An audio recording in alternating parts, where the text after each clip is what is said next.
Basically మనం movies చూసేది entertain అవ్వడానికి. బట్ కొన్ని సినిమాలు ఉంటాయి చూసే ఆడియన్స్ ని పిచ్చెక్కిపోయేలా చేసి ఆ సినిమాలు మన మైండ్ లో ఒక సీడేసి వెళ్ళిపోతాయి. మళ్ళీ చూడాలన్నా కూడా భయపడేంత రేంజ్ లో స్టెప్ చేసిన ఒక 5 ఇండియన్ మూవీస్ గురించి ఈ వీడియోలో మాట్లాడుకుందాం. Top 5 shocking Indian movies that gave me nightmare. Number 1, కార్తీస్ పార్థివేరన్.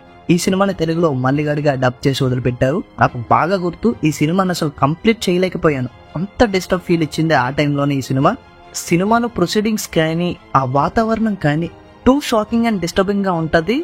ఈ సినిమా కంప్లీట్ గా రూరల్ బ్యాక్డ్రాప్ లో సెట్ చేయబడి ఉంటది. హీరో ఏమో క్రైమ్ చేసి ఫేమస్ అవడానికి చూస్తూ ఉంటాడు అండ్ హీరోని చూసి మన హీరోయిన్ లవ్ లో పడిపోద్ది. తను తిట్టినా కొట్టినా ఏం చేసినా సరే హీరోని వదిలిపెట్టడానికి రెడీగా ఉండదు. వీళ్ళిద్దరి మధ్య లవ్ స్టార్ట్ అయినప్పటికీ క్యాస్ట్ డిఫరెన్స్ వల్ల వాళ్ళ ఇంట్లో ఒప్పుకోరు. ఇంకా క్లైమాక్స్ అయితే మామూలుగా డిస్టర్బ్ చేయదు. ఏ రేంజ్ లో డిస్టర్బ్ చేస్తుంది అంటే ఈ సినిమా మీరు మరోసారి ట్రై చేద్దాం అనుకున్నా వామ్మో నా వల్ల కాదురా అనిపిస్తుంది. ఆ రేంజ్ లో డిస్టర్బ్ చేసి వదిలిపెట్టుద్ది. నెంబర్ 2, కమల్ హాసన్స్ మహానది. ఈ సినిమాలో హీరో ఒక చిట్ ఫండ్ కంపెనీలో పనిచేస్తూ ఉంటారు. అక్కడ ఒక చీటింగ్ కేసు జరుగుతుంది. ఆ చీటింగ్ కేసులో హీరోని ఫ్రేమ్ చేసి జైలుకు పంపిస్తారు. దాని తర్వాత హీరో ఫ్యామిలీని హింసించడం, అది తెలుసుకున్న హీరో ఒక ట్రామా ఫేస్ చేయడం అండ్ ఈ రివెంజ్ డ్రామా సైకలాజికల్ గా ఒక ట్రామాని ఇంజెక్ట్ చేస్తుంది చూసే జనాల్లో. సో ఈ మహానది మూవీ అయితే ఒక సైకలాజికల్ ట్రామా, రివెంజ్, వైలెన్స్ తో కూడిన షాకింగ్ వాల్యూ ఉన్న డిస్టర్బింగ్ మూవీ. నెంబర్ 3, ఇరట్టా. అసలు ఇంత డేరింగ్ అండ్ బోల్డ్ పాయింట్ ని టచ్ చేశారంటే మామూలు ధైర్యం కాదని చెప్పాలి. మనుషులు అన్నాక తప్పులు చేయడం సహజం.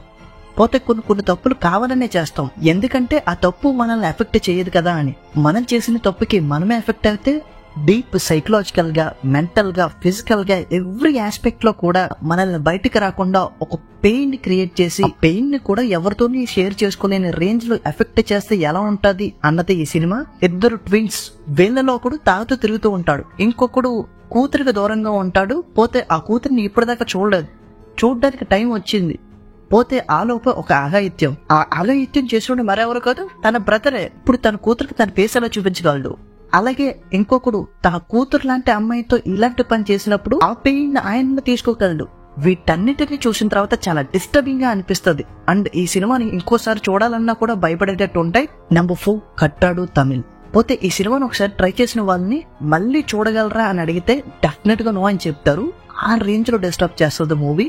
సినిమాలో చాలా డార్క్ థీమ్స్ ని టచ్ చేశారు. ఆ డార్క్ థీమ్స్ ని తలుచుకుంటే నైట్ నిద్ర కూడా పట్టదు. హీరో లైఫ్ ని 3 స్టేజెస్ లో ఎక్స్ప్లోర్ చేస్తారు, good, bad and ugly. But character proceedings కానీ, వాళ్ళు తీసుకున్న డెసిషన్స్ కానీ, ఆ డెసిషన్స్ ఎందుకు తీసుకోవాల్సి వచ్చింది, ఆ డెసిషన్స్ వల్ల వాళ్ళంతా చితికిపోయారు అండ్ ఆ పెయిన్ ని వాళ్ళు అలా అనుభవిస్తున్నారు కూడా చాలా రియలిస్టిక్ వేలో చూపిస్తారు. దానివల్ల సినిమా చూసేటప్పుడు two realistic and two disturbing, two shocking ఇలా చెప్పుకుంటూ పోవచ్చు. ఇంకోసారి చూడాలంటే మాత్రం భయపడేటట్టు ఉంటది మూవీ అయితే మాత్రం. Number 5, welcome home. ఈ సినిమా చూసిన తర్వాత ఇది అసలు ఇండియన్ మూవీయేనా అన్న డౌట్ వచ్చింది. ఆ రేంజ్ లో ఈ సినిమాలో కొన్ని డార్క్ థీమ్స్ ని ఎక్స్ప్లోర్ చేస్తారు. మెయిన్లీ ఇది ఒక ట్రూ స్టోరీ అని తెలిసిన తర్వాత ఆ భయం డబుల్ అవుద్దని చెప్పాలి. ఇద్దరు లేడీ టీచర్స్ జనాభా లెక్కల కోసం ఊర్లో తిరుగుతూ ఉంటారు. అలా వారు ఒక ఇంటికి వెళ్ళిన తర్వాత లాక్ అయిపోతారు. అక్కడ జరిగే కొన్ని డార్క్ థీమ్స్ కానీ, కొన్ని డిస్టర్బింగ్ క్యారెక్టర్స్ కానీ మనం చూసేటప్పుడు మైండ్ లో నుంచి అస్సలు పోవు. ఫాదర్ డాటర్ ని సెక్సువల్ గా యూజ్ చేసుకుని తనని ప్రెగ్నెంట్ చేయడం కానీ, దానికి వాళ్ళ వైఫ్ సపోర్ట్ చేయడం, ఇదంతా కూడా చాలా డార్క్ గా ఉంటది. ఎంత బోల్డ్, షాకింగ్ అండ్ డిస్టర్బింగ్ మూవీని ఎలా తీసారా అనిపిస్తుంది. సో గైస్, ఈ సినిమాలో మీరు ఏదైనా చూసి ఉంటే కనుక మీ ఎక్స్పీరియన్స్ ఏంటో కింద కామెంట్ చేయండి.